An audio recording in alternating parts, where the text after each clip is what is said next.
સૂતકોને લાગતું જ નથી, જો બ્રહ્મજ્ઞાનીને લાગતું નથી.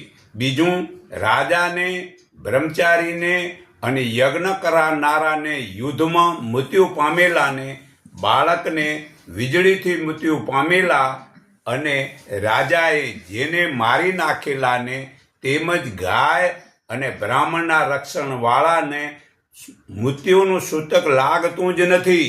પછી રાજા જેને ઈચ્છે તે પણ સૂતકથી મુક્ત થાય છે. રાજા ઇન્દ્રસ્થાને રહેલે છે અને બ્રહ્મચારી યજ્ઞ કરનારો સદા પરમાત્મા રૂપ છે. મૂત આચાર્યનો, ઉપાધ્યાયનો, માતા પિતા અને ગુરુનો અગ્નિદાહ કરી બ્રહ્મચારી ભ્રષ્ટ થયો જ નથી. આ મનુસ્મૃતિ પાના નંબર 111 શ્લોક 91 થી 97 પુરાવો છે. ને અભડાવવું તે અજ્ઞાન છે, આભડછેટ રાખવી તે ભૂલ છે, અને જ્ઞાનીને સૂતક પાળવું જ નથી, કારણ કે તેઓ ચેતન આત્માનું જ્ઞાન છે. તે પરમાત્મામાં હાજર છે. અહીંયા તો પરમાત્માની વચ્ચે છે, તે મહાન ચેતનમાં ફરે છે. પછી તેને મતલબ આભણછેટ જ કેવું. હવે આ શરીર જડ છે ને જળ પણ જડ છે, તો જળ વસ્તુ વડે આ જડ ચેતન કેમ થાય?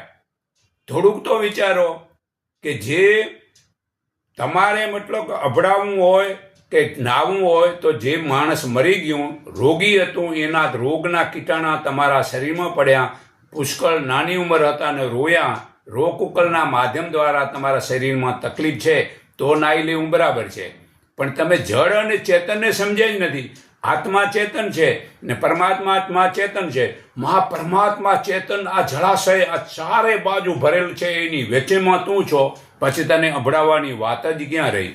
અને વળી આત્મા જો આ શરીરમાં છે, ભલે આત્મા નીકળી જાય તે સબ છે, તો મચ્છર મારો ને તઈએ તમારે મતલબ એ સબ છે, એને મતલબ પકડીને તોય તમને નાહવું પડે.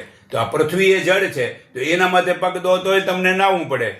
અરે તમે કોઈ સમજ્યા જ નથી. જે દારૂ પીએલો, ચા પીએલો, વ્યભિચાર કરેલો, જુગાર રમેલો, એના જોડે સંગ ન કરો. એનો જો સંગ કરશો તો તમારામાં એવા અપલક્ષણ આવશે ને તમે એના માધ્યમ દ્વારા અપવિત્ર બની જશો.